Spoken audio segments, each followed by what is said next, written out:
Wilkins, I have some special information for you today. Most of you guys know that I wrote a book. It's called I Choose Me. Today, what I want to do is I want to tell you a secret. And this secret is going to help save a lot of lives. Um, you can send this message or this video through an instant message to some of your friends who might need this. But I'm going to talk to you about how to leave a toxic relationship or a narcissistic spouse. Um, in my book, I talk about a relationship that I was in that was very abusive. And I also talk about previous relationships that I was in as a child that set me up to be in an abusive relationship. Um, when I left my spouse, I planned it. Okay. Leaving someone is a very difficult thing, especially when you have children. And you have to pre plan it. It's not something that you can just pick up and say, oh, I'm going to leave this person. It has to be well thought out. If you are with someone who is abusive or controlling, you have to really be meticulous in how you plan your escape. What I did was I wasn't working. I was a stay-at-home mom. So I had to really consider my resources and the amount of money that I would have in order to stay gone. So that's very important.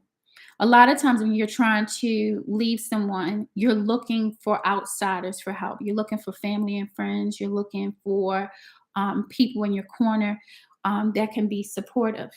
Sometimes you're not going to find that. Sometimes you're not going to have family members that are very close to you or friends that are very close to you that are going to support your decision to leave this spouse. It could be for monetary reasons, it could be for other reasons that that spouse is creating an environment in which the people around you don't want to help you, or they can't help you, or they don't feel comfortable helping you because that person has done so much for the people that are supposed to be your support system.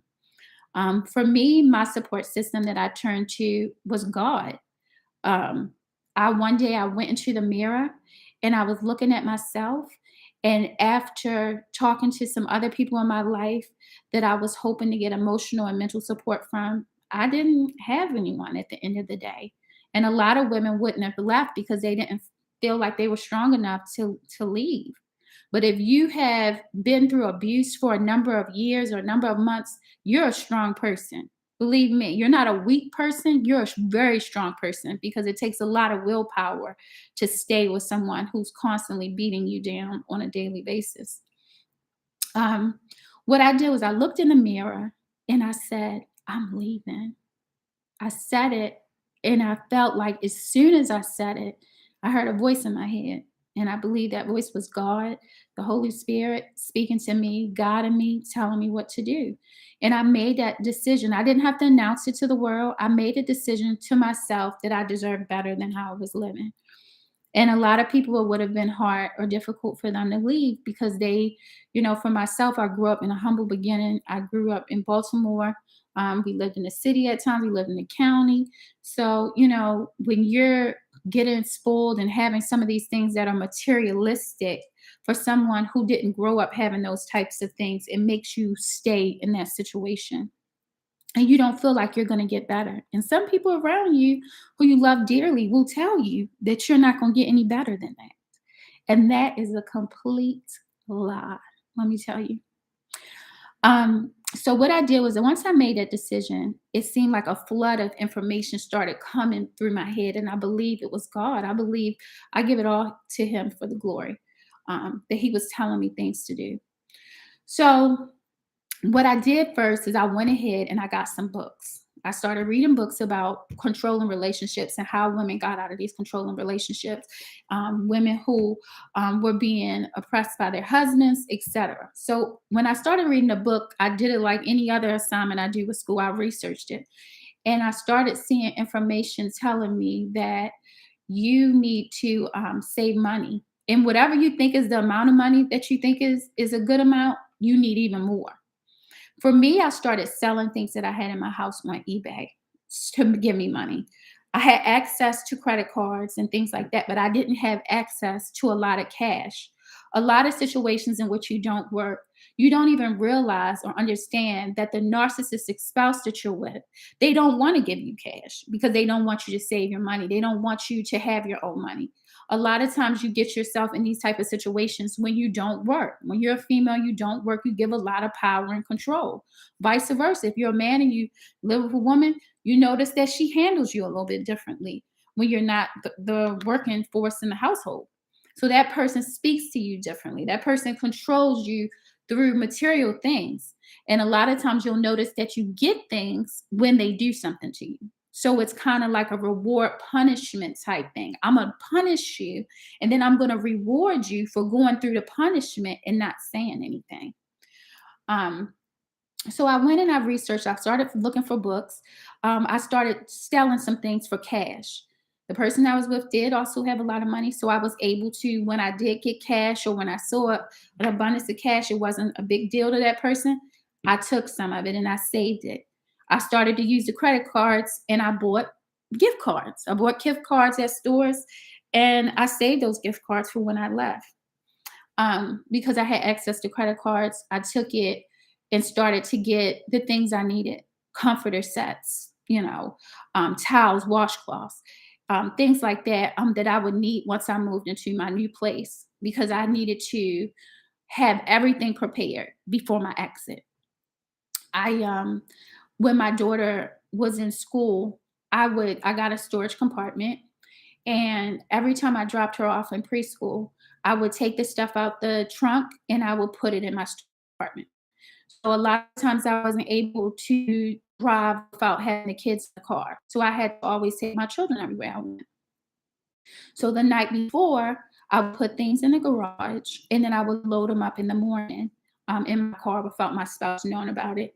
And I would put them in the car. And then on the way, after I dropped my daughter off at preschool, I would take them and I would put them in the storage department so that I would have it. Um, and this happened over 6 months. Another thing that I wanted to do was I wanted to make sure that I was debt free. I wanted to make sure I had no debt, no bills, etc. So if you have access to that, you want to be able to, pay off those bills as much as you can or get them as low as you can. A lot of times for women in relationships, you want to save up money. If it's possible to use a credit card when you can, use it. You want to get as much cash and you want to try to keep your credit clear and clean. If you have it, if you're in a situation where there is money available from the other person, then you can use that as a resource. And if you don't have it, if you're in a situation where you don't have a lot of money, you're with a spouse and he doesn't make a lot of money, there are resources that you can go to at the courthouse. You can talk to them. There's programs that are available that will actually help you to leave and help you to get out of that situation. A lot of people wouldn't realize it at the time if I told them, but I stayed in a shelter. I stayed in a women's shelter um, after a few months of reconnecting overnight because of an incident that occurred. And, that was very hard. And just to see the difference in living was hard for me because I had gotten used to this extravagant lifestyle. And then you go to a shelter and it's much different. But for some people, it is necessary and it's only temporary. The thing, and you have to be joyful in the small things that you can do. Like if it's just trying to go to the park with your child, or if it's just trying to do this, you have to do that part and be content in it because you got to know that it's not going to last forever. Okay. So you want to get up as much money if you have to get a side job or something that you can do on the internet or through the telephone. You want to get as much income as you can so that you can put it in a savings. Never let someone know where your secret security blanket lies or so forth. So I started to I started packing my things up, belongings, buying things for my new place. I started going, I looked at apartments that I could move in, and I was going from a very large place to a small apartment. So that was a big transition. But the thing about it was I months before then, I started to detach myself from materialistic things. A lot of people, you go in these relationships and you people, I see women all the times, I see them on the internet and everything. and they're showing these bags, and they're showing this car that they got, and they're showing all of these clothes and stuff like that. And you would never know what they're going through at home. What is the cost and what you're selling yourself for this pocketbook, what you're selling yourself for with this car, this money that people are looking at and admiring you with. So I took that. I went and I got myself a place ahead of time, and I had a date in which I was going to move out, already set. Another thing that I did was I got my daughter enrolled already in school. So on times where I was supposed to be picking her up, I was driving a small distance to where I wanted to live, the location that I wanted to live in. So in all of this stuff, the more and more I did, I noticed the stronger I got. I would get stronger and more excited about leaving. Like I felt like my life was about to change. The funny thing is it's always this always happens. When you're getting ready to leave someone and you're about to make a transition in your life, there's always something that comes up and gives you a little bit of doubt about the person you're with. You think, oh, this person is going to change. They're not going to do that anymore. They're going to behave differently, or they're going to be better. But if the entire relationship did not change, it's not going to happen. It's time to go. A lot of times we don't even realize as people that we're in a abusive relationship or a toxic relationship. Let me tell you what that looks like. Abused person can recognize another abused person by the way they talk, the way they handle themselves, the way they stand. When the spouse calls them and they jump, when the person they're so quick to answer the phone because that person is going to accuse them of things, when they can't go around their girlfriends, or they can't be, if it's a guy, he can't be around his friends. The person is insecure and intimidating. When someone is quick to argue with you, or when you're going through positive things in your life, they're quick to tear it down. In my book, I Choose Me, I talk about a situation as young as a teenager where my first relationship, um, the person was telling me I was beautiful, and they were telling me they loved me. And I hadn't really heard those words that much. And because of those words, I just clung on to him, and I just loved him with every part of my being. And the crazy thing about it is once I started to build confidence in myself, he started to pull back and criticize me. When I started to have my own confidence, he started to criticize me and tear me down about my physical appearance, about my economic situation, everything. Because he wanted me to know that he is the creator of my happiness. He is the controller of my emotions. And that is abuse. That is abuse. That's what it looks like. So you're in a situation where someone is doing this on a daily basis and making you feel incomplete, that you need them in order to survive. That's abuse. That's that narcissistic behavior.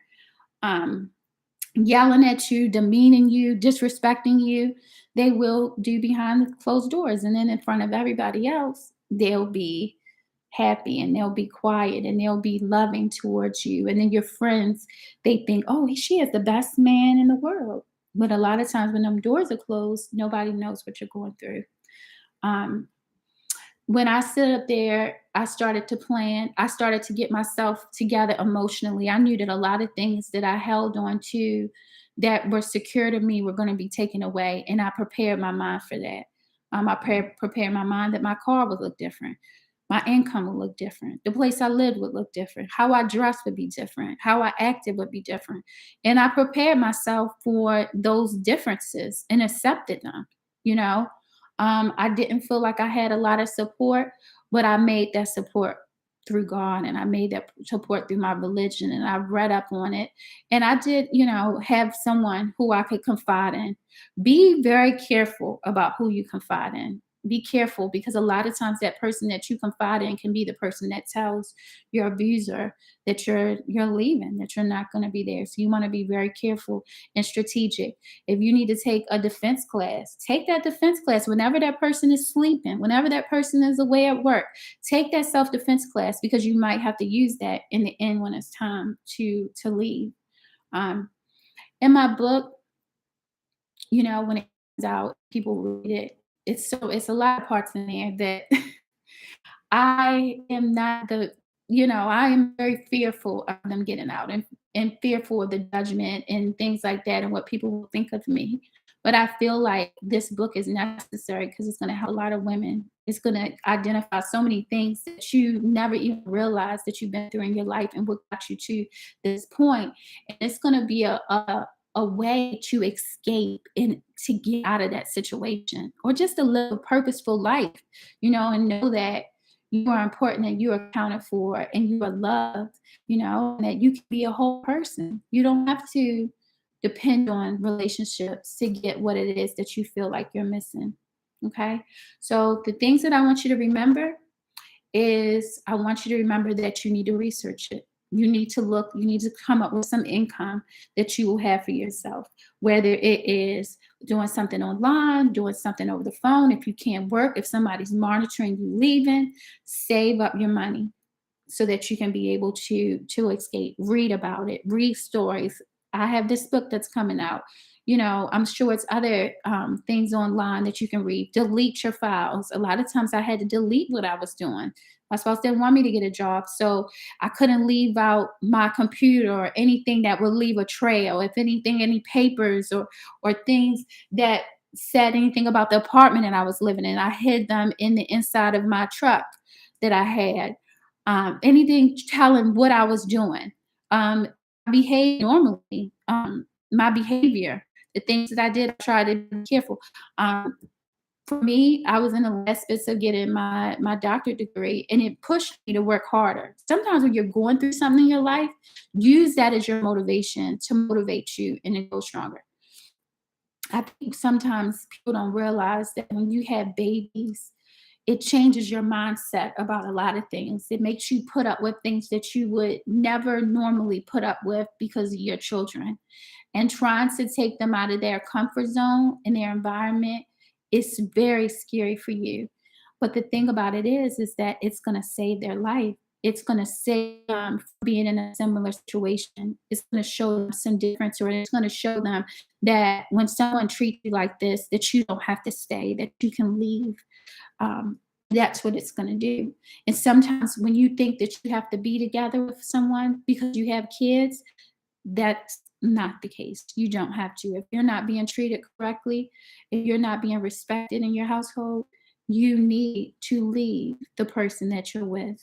If you can't work it out, especially if the person is physically and mentally abusing you, and you have tried and attempted to go to therapy and that person is not changing, you can't just rely solely either on you going to therapy. That person has to get fixed.